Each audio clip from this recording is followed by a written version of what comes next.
भाई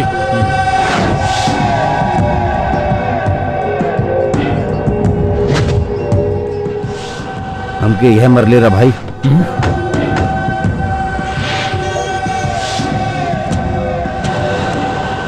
लागत ओकर लवर बा। एक फोटो हम निकलने रही मोबाइल से।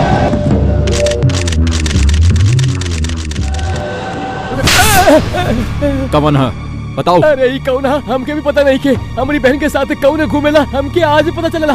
भाभी की जिम्मेदारी था तोड़ रहा ना भाई वो केबा पता चल गई। आपन आदमी ओकर पीछा कर दाणे। गैरेज के मैकेनिक बा। ओकर 4 गो दोस्त बाड़े और ओकर नाम बा अशोक। अशोक मरे के चा वो काहे खातिर मरता हो के पता न चले के चा। ए बात का होके तो का केहू के भी पता न चले के चा। एक गाड़ी में डाला।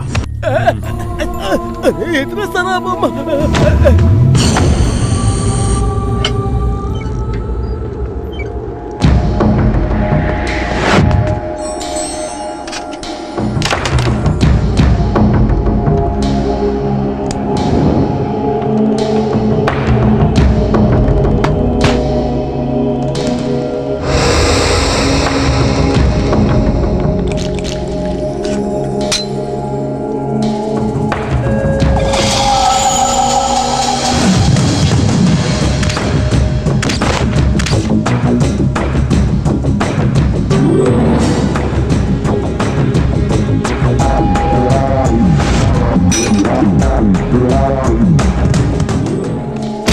चला चला सब जने अंदर चला बात करेंगे।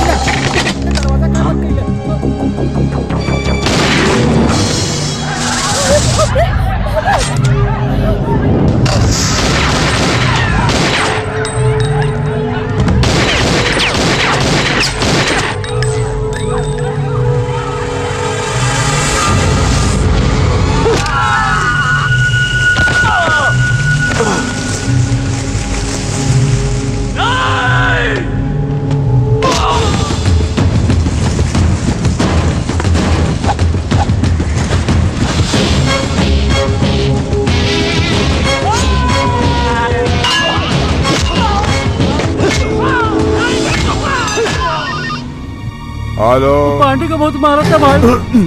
कहाँ? कबूतर खाने के लगे वो अकेले समय का मारा था। 5 मिनट में पहुंचा था। चलो पहुंचो नावा। अपन सब लोग के पिटाई होता तो जल्दी आओ।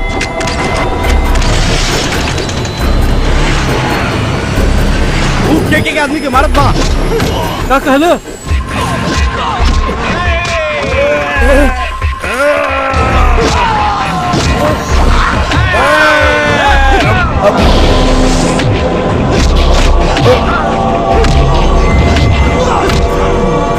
सब जनी चुपचाप पीछे चल जा। चुपचाप रहा केहू कुछ न करी।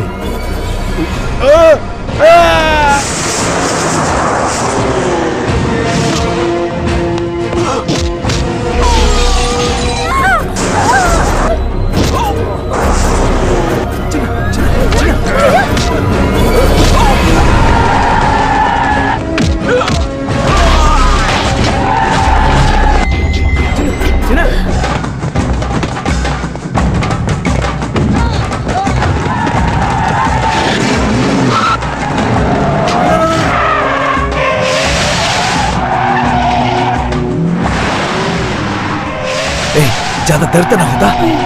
हाँ?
पगले हटा।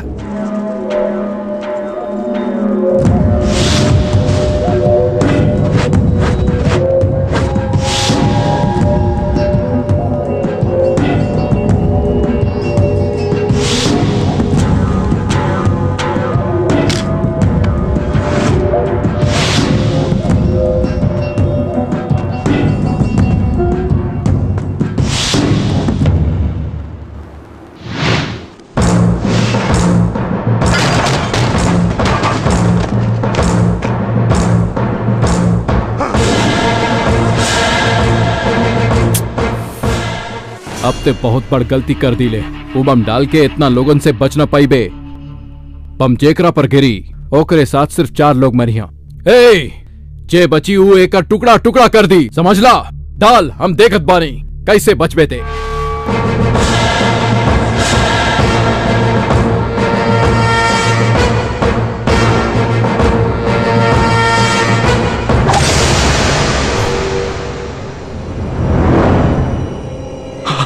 हा।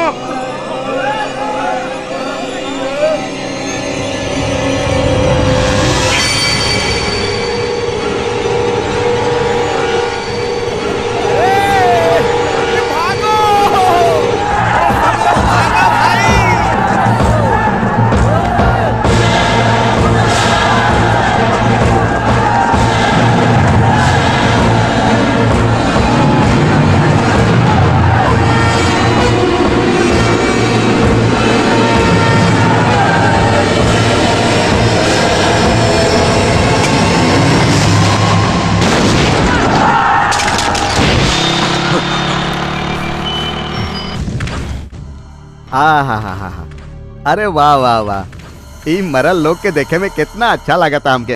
सामने मरद देखती तो और भी अच्छा लगी तमके। हेलो सर, एक्सक्यूज मी सर। ओह तो तू आ गेला। हम ये सोचत रही कि अब तक प्रेस वाला अइलन का है ना। यहाँ पर का भइल बा ये बताई ना सर। बतावत बानी, लिखा। हाँ बोली सर। इलेक्शन में सीट पावे खातिर के कोशिश कर रहल बाड़न। पॉलिटिकल लेवल में उनका नुकसान पहुंचावे खातिर उनकर कुछ दुश्मन लोग डायनामाइट के इस्तेमाल केले बाड़न। ऐसा हमनी के पता चलल बा कि के भाई के और उनकर साथी लोग के बुरी तरह मरले बाड़न। ये व्यक्तिगत झगड़ा बा या पॉलिटिकल झगड़ा बा हमके नहीं के पता। सच में वो अकेले रहल? यस, वो अकेला रहल, बिल्कुल अकेला। के त चुप बैठे वाला नहीं के। बहुत लोग ओकरा ऊपर हमला कैलन। ओकर अपन एगो स्टेटस बा, ओकर पहुंच बहुत ऊपर तक बा। वो त अकेला आदमी रहल, लेकिन के धूल चटा देलस। के नुकसान भइल बा का? नुकसान, बहुत बड़ा नुकसान भइल बा। अरे इज्जत लूट गइल। तू लोगन इतना परेशान होत बाड़ा त के कितना परेशान होत होई। के बारे में समझ गेला ना? कितना दर्द हो रहा होई। ओकरा बारे में तनी सोचा तू लोग? वो आदमी के बा सर? ओकरा बारे में तो नहीं के पता, लेकिन वो पुलिस वालन के और के डरवा देला। वो कितना बड़ा आदमी हुई। रउआ घटना पर का एक्शन लिए सर? कानून अपन एक्शन ले भाई। ये तो बहुत पुरान डायलॉग है सर। तो नया डायलॉग लिखला। कुछ भी होके हमने ये घटना के ना सहल जाई। के कंप्लेन करे या ना करे, ओकरा हमने अपन दुश्मन समझ के ढूंढ निकालब और मीडिया के सामने ले आके खड़ा कर देब। ये वो बा जे के पुंगी बजा देला। ये बात हम दुनिया के सामने साबित करके दिखा देब। तब तक तू लोगन हमार कवरेज मत करा, हम बाद में स्पेशल इंटरव्यू देब। समझ गेला ना? लाइव चला था। ये एसपी साहब हमके कहे के कहले रहलन, हम चलता नहीं।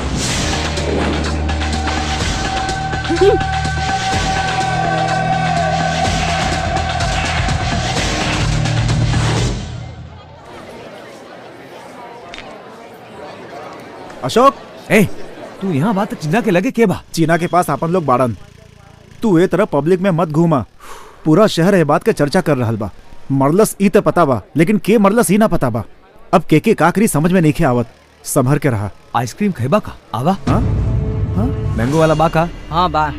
इतना टेंशन में भी आइसक्रीम खाताड़ा? कौने बात के टेंशन बा? तो बात समझा यार। अशोक, के मामूली आदमी नहीं खे। इस शहर में केहू ओकरे खिलाफ आवाज ना उठावेला और तू ओकरा भाई के सड़क पर बुरी तरह मार देला। वो तोहरा के छोड़ी ना, बदला जरूर ली तोहरा से। सुना, कितने के बा? 10 रुपया पूरा दे दा। अरे बॉल की कौन जरूरत बा? देखा, चिन्ना पहले ही चोट खा के तकलीफ में बा। हमनी के ओकरे साथे क्रिकेट खेलल जाई तो ओके अच्छा लागी, वो अपनी दर्द के भुला जाई। समझ ले? दा मामला इतना सीरियस बा और तू मैच खेले के बात कर रहल बाड़ा। हमार बात माना, 10 दिन खातिर शहर छोड़ के कहीं चल जा। और 11वां दिन? अशोक हमार बात माना तू। हमके मार दी। इतना बात ना, और का इतना होगले बात हर केहू ऐसे नहीं करी। ए पागल हो गइल बड़ा का? कुछ समझ में आवता कि ना? तू तोरा के मारे खातिर खोजा था और तू मजाक कर रहल बड़ा। ऐसे का देखा ताड़ा? मरबा, अबा मारा, अबा मारा।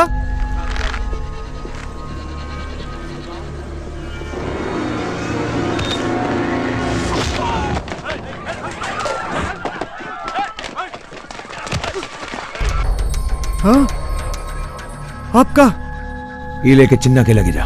अशोक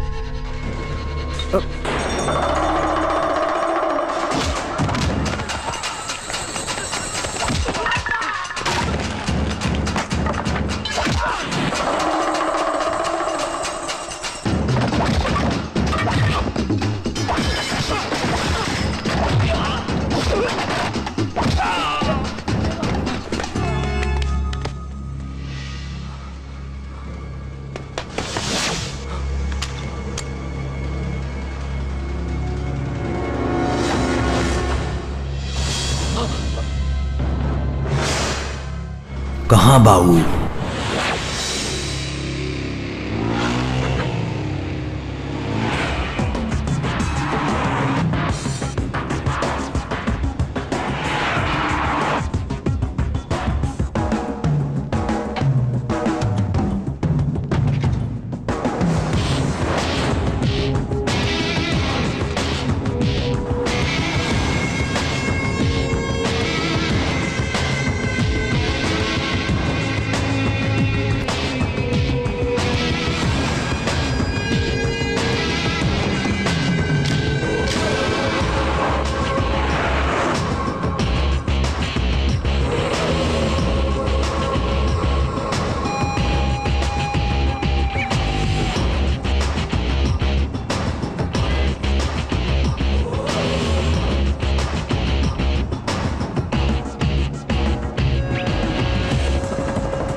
उतरी माई।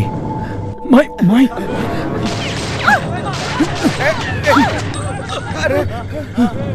आई। माई साथ में अभय ना।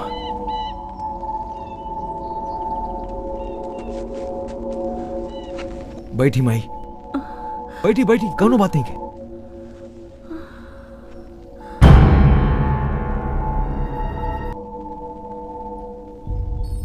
पूजा पाठ बढ़िया से भइल ना। हमार नाम अशोक है। तोरे छोटका लड़का के हमें मरली, वो गलती कई ले रहे, यही से मरली।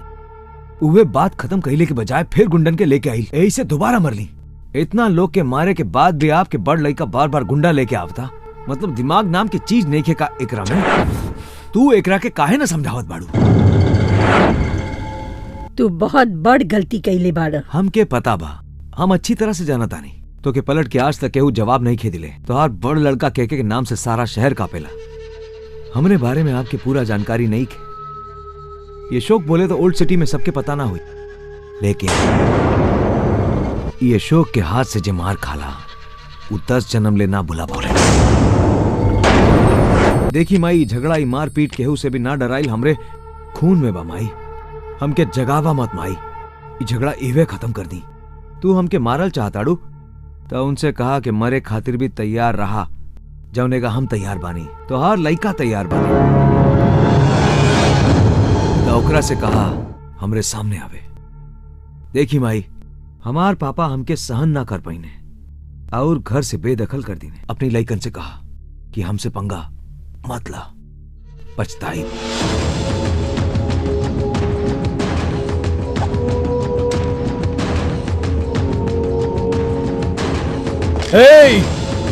तू आज जिंदा ना जा पाई बे। हम अबे कहनी ना तुसे, मारे वाला के मरे खाते तैयार रहे के चाहिए। तोर भाई अस्पताल में बा, वहां दुए लोग बा, ओके जिए के तमन्ना नहीं खे। मारना, मार मारना। तोरे मरले से हम मरे वाला नहीं की, हम जब चाहब तबे मरब। ए मारल तोरे खातिर बहुत बड़ बात हुई। सिर्फ प्लान बनाइबे, जगह बनाइबे, स्पॉट बनाइबे। अगर यह कोशिश हम कहीं नहीं ना, 1 सेकंड में 20 लोग याद रखिए।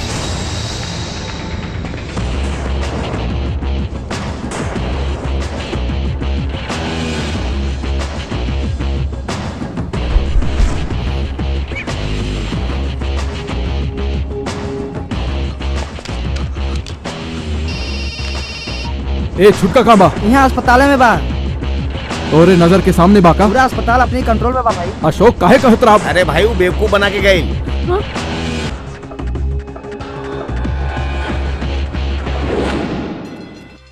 हम ये तकलीफ बर्दाश्त न कर सकीला। भैया के बतावी के पड़ी आवे दे उनके। भैया भैया भैया भैया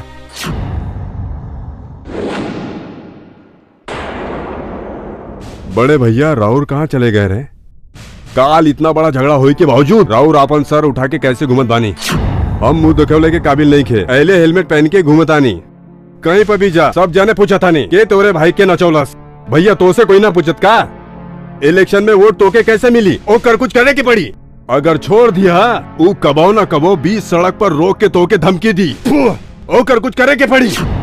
अगर तू ओकरा के बारे में जल्दी न सोचला तो तू अंजाम भोगे के तैयार रहा। वो कबो न कबो 20 सड़क पर तोरे गाड़ी के रोक के तोके धमकी दी, तोके ना छोड़ी।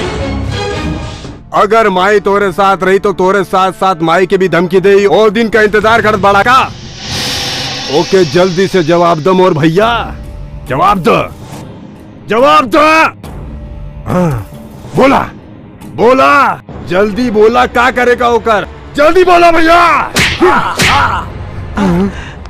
नरसिम्हा भैया हम ओके मारे के खातिर इनसे कहनी ये हमका चिपका देला। मारे खातिर कहला ऐसे मरली सब। जवन घटना घटे वाला बा उ बताओनी। जवन घटना घट गई उ बतौला है। मतलब सड़क पर धमकी देवे वाला बात हो गई बा का? हो गई बा। रुका बेटा, गुस्सा मत होकर। मैं ई का कहताड़ू? ये आपन वक्त ना है, ये ओकर समय चलता। शहर में तोहरे नाम से सभे डराला। तो के ई नाम कमाए में बहुत समय लागल बा, लेकिन ऊ तो के मरले यही से। ओकर नाम तो से भी बढ़न भइल बा। यही से पुलिस वाला मीडिया वाला ओके हीरो बना देहल बानी। सुना बचवा, ऐसन समय पर तू एगो गलत कदम उठाइब त उहो एक कदम आगे बढ़ी। पांडे की वजह से तू झगड़ा करताड़ ऐसन ऊ समझत। अगर ऊ लड़की के बारे में पता चलल तब का भैया का जिंदगी सड़क पर ही खत्म हो जाई। ओ बिल्कुल सही कहत। तू लोग ओकरे बारे में जॉन कहले रहल, हमके लागल ऊ मामूली बा। ओके देखला के बाद ही हमके पता चलल कि ऊ का है। हमनी के ताकत से ओकर कुछ ना बिगड़ी। ओकरा के दिमाग से मारे के पड़ी।